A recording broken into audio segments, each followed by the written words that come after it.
Game failing to initialize because of the DX3DX939 DLL. I'm Sophie Chen, a Windows system specialist. Let's sync your multimedia environment and get you back to gaming.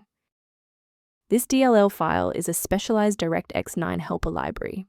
It provides games with extra graphics tools for matrix calculations, shader management, and texture filtering required by many PC titles released in the late 2000s. Now that you're up to speed on the file's role, let's begin the repair process. This issue is commonly linked to missing graphics runtimes affecting the DX3DX939 DLL. Reinstall the Microsoft DirectX End-User Runtime to restore legacy DirectX DLLs, then update your graphics drivers if the file is GPU related. In cases where the official installer remains ineffective, we must escalate to a manual review of your system's active runtime state.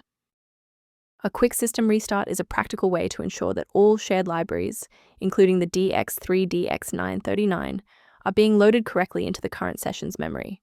To keep this tutorial handy, make sure to bookmark it, or hit like button before you reboot. It saves you from having to look for the video again once you're back online. Let's look at a key safety rule that will keep your PC protected while we address this error.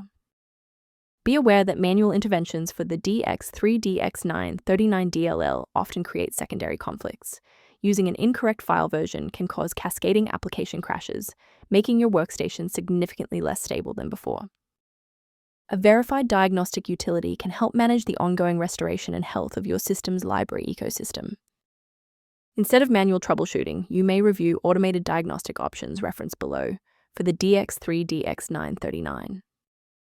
To keep your workstation running with a reliable configuration and ensure DirectX End-User Runtime remains stable, subscribe to our channel and like this video.